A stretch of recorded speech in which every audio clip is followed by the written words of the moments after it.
Hi, I'm Micah Clark with the American Family Association.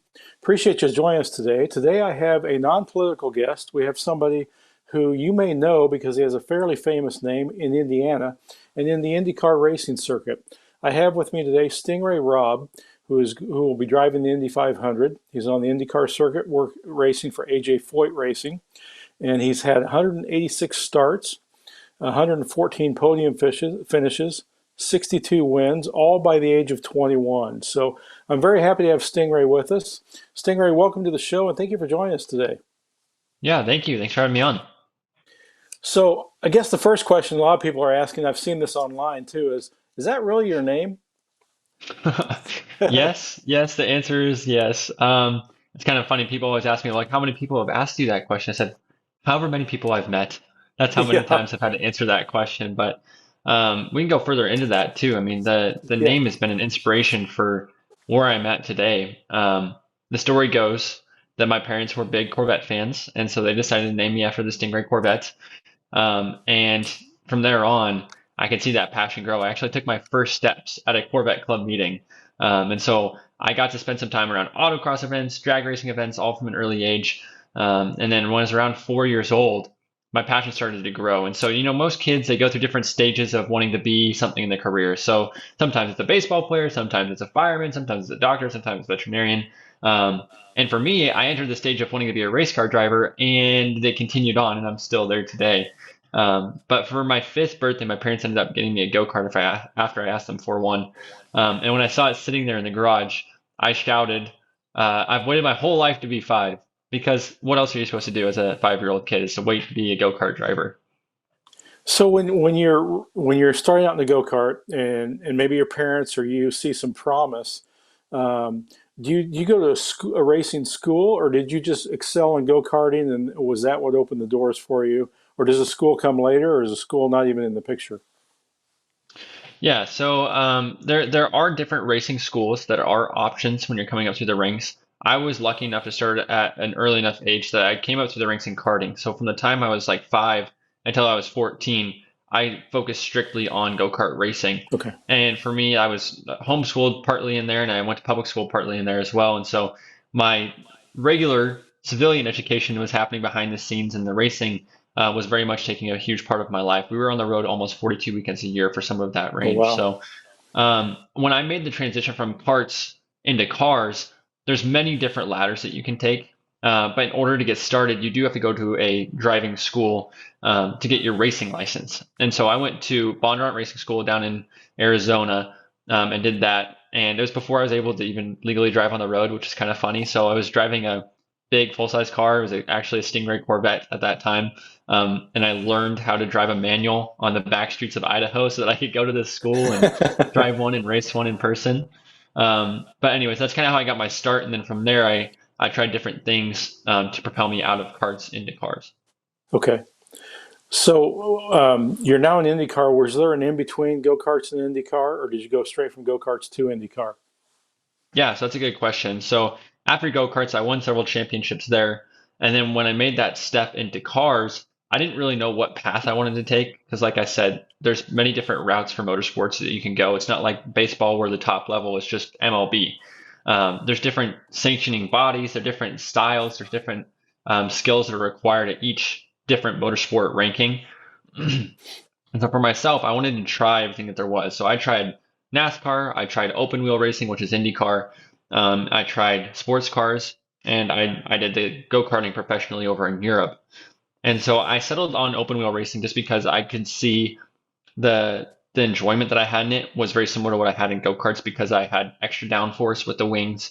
The cars were light, but one of the greatest things about them was that they had road, street, and oval courses. And so I began down that ladder to IndyCar. So it's a lot like other sports where you have the single A, double A, triple A majors, and Okay. you climb that ladder as you gain those skills on and off the racetrack. And so that's what I did. I actually ended up skipping the single A ladder, going straight to double A, and I was there for a few years before I won the championship. And that was enough to give me a scholarship to move on to the triple A ladder, and then eventually on into IndyCar. So just out of curiosity, how people are thinking go-karts, those aren't very fast. How fast do those go-karts go? Yeah, depending on how old you are. I mean, as you look at the kid karts at the 5-year-old level, Hmm. we're doing about 35. But when I was finishing up my career in go-karts, I was doing a little over 100 miles an hour on the straightaways Wow. there. But the big thing about go-karts is because they're so light, their cornering speeds are just absolutely off the charts. And so that's why I loved open wheel racing because you look at the Indy 500, for example, we're doing speeds of upwards of 240 miles an hour, but we're also carrying that speed through the turns.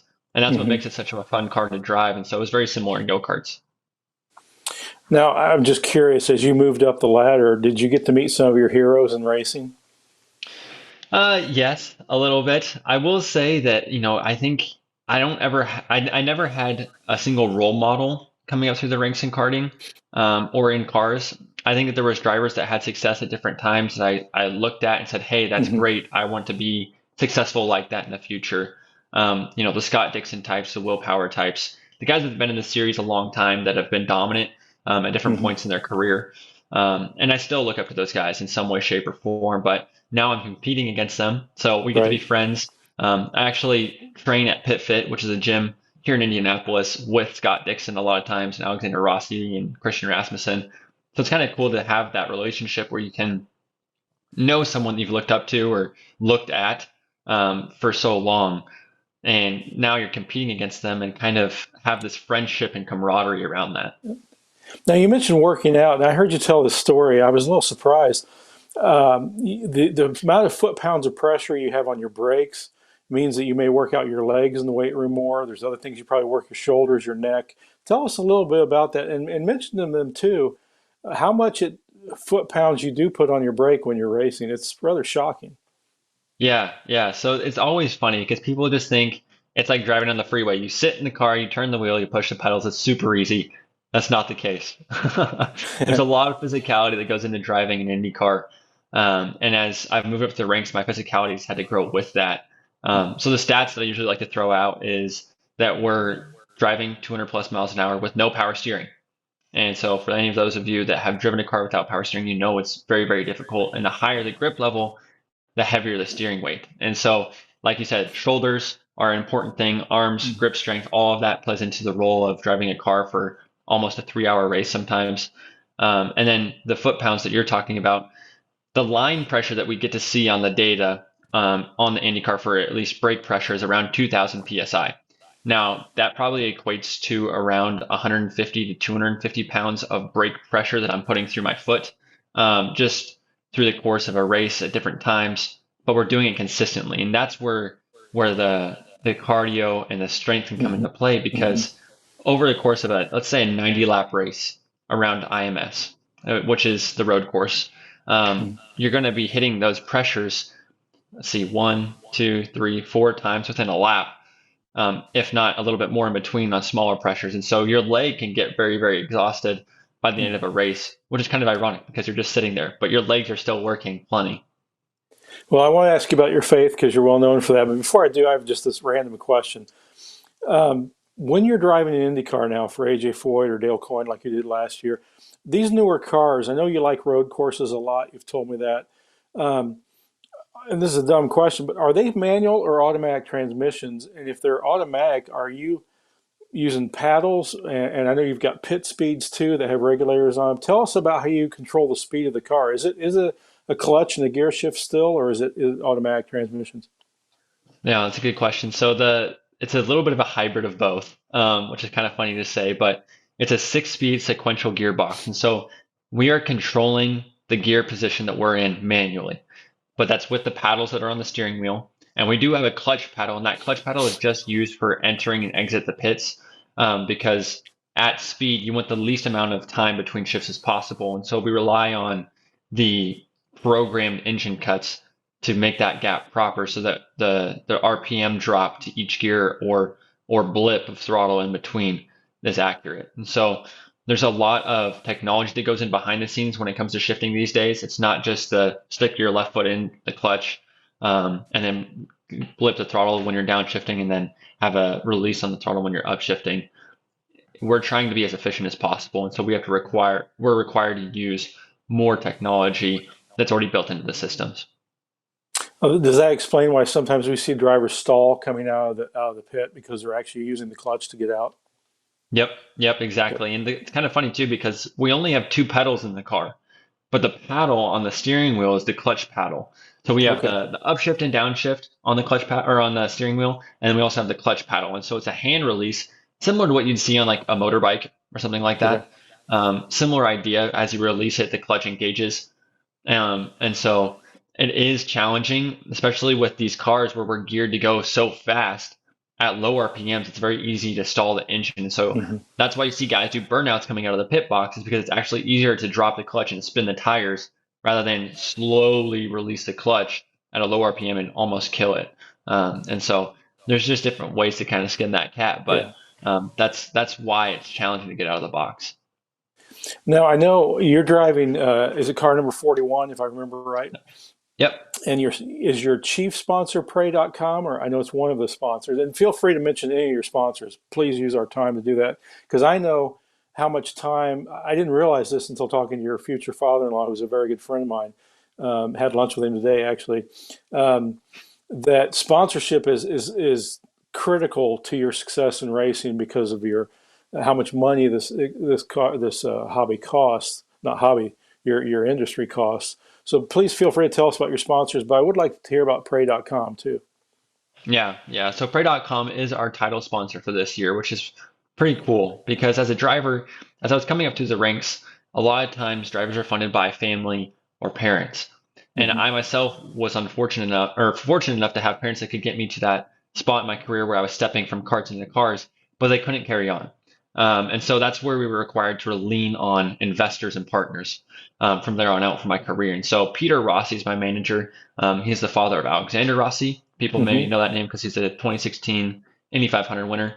But they used a similar program for him, and that allowed me to kind of have these backers back me through my ranks of coming to the Indy Car top tier series. And so Pray.com is a unique experience for us because a lot of times drivers aren't in a position to choose who their sponsor may be. And what I mean by that is a lot of times you'll see, I don't know, let's think of an example here. Let's say it's a beer company. Now, I'm not suggesting that I have anything against people drinking beer. I Right. personally won't, and that's not really something I want to support because I have family members that have had addictions to that in the past. And so I don't want to represent a brand that I'm not going to want to be behind off the track, if that makes sense. Hmm. Hmm. Now, Pray.com for us is the exact opposite of that. We believe in what their mission is. They believe in what my mission is. And we're chasing after the goal of success on the racetrack because what better marketing tool can you have than winning the Indy 500 or something similar to that? But away from the racetrack, we want to reach an audience that exemplifies our faith and our values and our purpose. And so this Pray.com sponsorship it's a combination of our passion and our purpose at the racetrack. And so I do have actually other brands on board. Good Heart Veterinary Clinic is one that has been behind us for the last 5 years, which is a very cool story. Their last name is also Robb. Unrelated, I'm sure at some point we were, but we actually met them at the racetrack at Road America, and they became kind of part of our racing family. And they've been big supporters of me ever since. And so it's really kind of cool to see someone that believes in who I am and what I'm doing at the racetrack, and is really putting their name behind it. Now, Rob, I know in watching you and following you these first couple races, and maybe this has happened before, you do sometimes get some heat for standing up for Christ. Does that bother you? Maybe you don't read your Instagram account or your Twitter feeds. I do. My family does, and we've seen some things that make us very angry. But I guess if you weren't having an impact, that wouldn't be happening. Yeah. Yeah, I forget what the verse is, but it's, the kind of consider it joyful when you're slandered for my name, right? And Yeah. so that's something that I've learned over the course of the last few years just because I've seen it firsthand. And like you said, it's on every Instagram post that I make, it's on every Yeah. Yeah. Twitter post I make. And so I think the Lord's given me patience and thick skin, whether I like it or not. I'm learning to, have my identity tied to Him rather than who I Yeah. am a lot of times. And that's along with the results on the racetrack too. Hmm. I think this is a constant lesson for me because the whole practice what you preach. I want to give people some hope and some light for their future, right? And I want them to Hmm. take that purpose into their careers or their passions, whatever it may be. But at the same time, I'm trying to learn and live that out. And so it's been challenging over the course of the last few years because I'm challenged off the racetrack in my personal identity, right? who I'm saying I'm representing, what I believe in, and the values that I want to share and have an impact with, as well as on the racetrack. I've not had the most success last season, my rookie season in Indy Car, and this year has been a struggle just as much. And so I'm learning to find what God would like me to see in this all. And so one thing I keep going back to, and it seems like he's keeping reminding me of, is justification through faith. And that we're supposed to live out those fruits because of where our faith is found. And so when I see people slandering, let's say that again, I think that I'm supposed to be seeing it as a reminder of me doing what is right in the eyes of God at the moment. Because the people that share that faith with me and share that truth, I think are that much more behind me because of the fact that I'm standing up for it. Well, I know you're very busy. I'm going to close with one last question. I appreciate your time, but I know in a lot of sports, football, baseball, other sports, there are Christian associations or prayer meetings of Christian players. Is there anything like that in the racing community or at the IndyCar level? Yeah, that's a good question because in the past there really hasn't been. And so one thing that we've tried to incorporate with my racing career is kind of how do we bring that to the racetrack? Last year we actually did what we called the Faith in the Fast Lane at Nashville, which was it's going to be our finale race this year. But what that was just an opportunity to have race fans and also faith believers come to an event where I got to talk about my faith in racing. We had a music artist come in, sing for us a little bit, and it was really, really cool experience to have everyone there. And then just do kind of like a live interview where I kind of got to talk about the connection between those two. And then on the other side of that, we also have IndyCar Ministries, which is a cool program, and they're really pushing it right now. So a huge shout out to those guys. They're working hard, but they're doing prayer on the race weekends. They're doing some chapel events for a lot of the crew guys. And so I think what people don't get to see behind the scenes a lot of time is the amount of stress and work that the crew members have to go through, and that's the mechanics and engineers. I mean, they're working their tail ends off, and it's really easy to get burnout. And so having IndyCar Ministries be involved at the racetrack and having that kind of not crutch, but community to fall into that's there for them is really, really cool to see. And so I think for the future, we're going to try and do something together where we can have faith nights or more faith in the fast lane events coming up. We're looking at doing one in the month of May around the Indy 500. And so people can follow along on my social medias or on my website at stingrayrobb.com just so you can catch up with those if you want to join us at one. Oh, great. Well, it's stingray.com. Stingray, I know you're busy. Appreciate your time. Folks, if you don't have someone to root for in the Indy 500, this is your man. I hope you appreciated this time together. He's a fine young man. I've met him several times. I know his future family very well. His future wife and mother and father-in-law have been friends of mine for years, and he is a great young guy. So I encourage you to root for Stingray Robb, buy some of his materials, some of his T-shirts and things, and root for him at the Indy 500, and pray for him too. Pray for his safety, pray for his witness, and pray for his success. So Robb, thank you so much. Stingray, thank you so much. Thank you. Thanks for having me on again. Well, I hope you enjoyed that interview today. I'm back in the studio, and I was so excited to be able to interview Stingray Robb, the IndyCar driver. As we move into the month of May, we're hearing a lot about the Indy 500. I would encourage you to root for Stingray Robb, to support him. He's a fine young man, and it's nice to have somebody that we can root for with great character and someone with a great testimony. And remember, his sponsor is pray.com. You might check those folks out who are sponsoring him. But as you could tell, I was very excited to interview him and ask him a lot of questions. I've been a race fan for years, as so many Hoosiers are. And as we move into the month of May, we can watch his progress and throughout the circuit and see how he does, and pray for his safety, pray for his success. And you say, well, why would God care about success for a sports figure? Well, in Stingray's case, I think the more successful he is in his race career, the more he's going to give glory to the Lord. And I think that's a great benefit to our culture. So I hope you enjoyed this video today. Learn a little bit about how he became a race car driver, what it's like to be in the IndyCar series, and to drive, and the pressures physically and otherwise, and the things he has to do. I don't know how he remembers how to do those different things as he's going 200 miles an hour, but it was great to have him on. I hope you enjoyed that, a little different for us, something non-political. But again, please follow Stingray Robb on the IndyCar circuit. And again, I'm Micah Clark. Hope you have a wonderful weekend. Thank you for joining us today.